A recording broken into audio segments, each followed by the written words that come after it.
نہیں ہے۔ یاد رکھیے اگر رزق عقل مندی سے دانش مندی سے ملتا ہوتا تو سارے بے وقوف بھوکے مر جاتے، سارے جانور بھوکے مر جاتے اگر رزق کا تعلق صرف عقل مندی کے ساتھ ہوتا۔ ہم نے محنت کوشش کرنی ہے، پھر اس کے ساتھ اسباب کو بھی اختیار کرنا ہے۔ میں نے ایک جگہ پہ پڑھا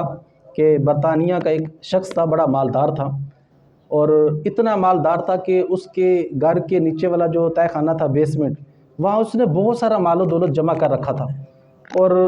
گھر میں آیا چہل قدمی کرنے کے لیے، گھر سے نکلا، جو خادم تھے انہوں نے سمجھا کہ باہر کی طرف نکلے ہوں گے، لیکن گھر کے نیچے بیسمنٹ کی طرف چلا گیا۔ اب جیب میں موبائل نہیں، چابی کوئی چیز نہیں، دروازہ کھولا، اندر چلا گیا، جو ہی اندر گیا دروازہ لاک ہو گیا،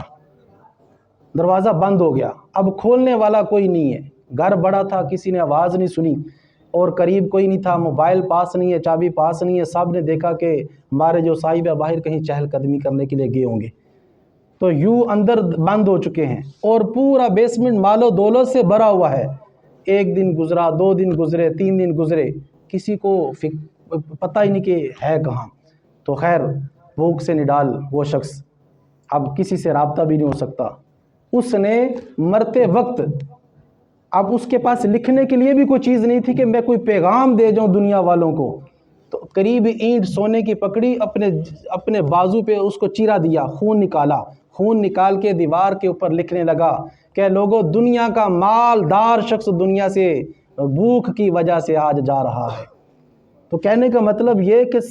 اللہ کی ذات بھی بھروسہ رکھنا ہے، دینے والی ذات اللہ کی، انسان نے جو ہے وہ اسباب کو اختیار کرنا ہے، محنت کرنی ہے، کوشش کرنی ہے، انسان کے نصیب میں جو ہے وہ اس کو مل کے رہے گا۔ سید اعلیٰ حضرت امام اہل سنت رحمۃ اللہ تعالی علیہ، ان کے پاس ایک شخص آیا، کہنے لگا حضرت یہ جملہ بولا جاتا ہے کہ دانے دانے پہ لکھا ہے کھانے والے کا نام،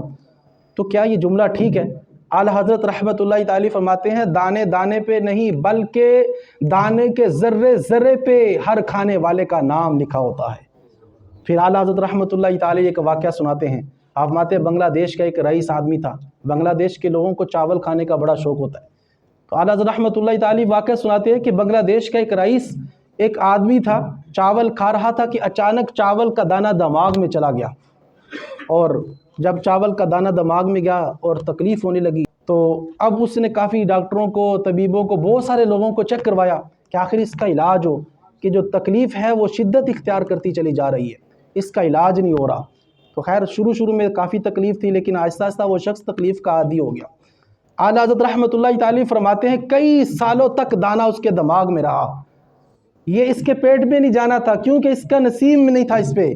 کئی سالوں تک دانہ اس کے دماغ میں رہا۔ کئی برسوں کے بعد حرمین طیبین کی حاضری کا سلسلہ ہوا، اس کی بھی حاضری ہوئی، مکہ پاک میں حاضر ہوتا ہے، حرم پاک میں چل رہا ہے، اچانک چلتے ہوئے اس کو چھینک آتی ہے، چھینک آئی، وہ دانہ نکلا، زمین پہ گرا، قریب ہی بیٹھا کبوتر اس نے فوری طور پہ دانے کو پکڑا اور کھا لیا،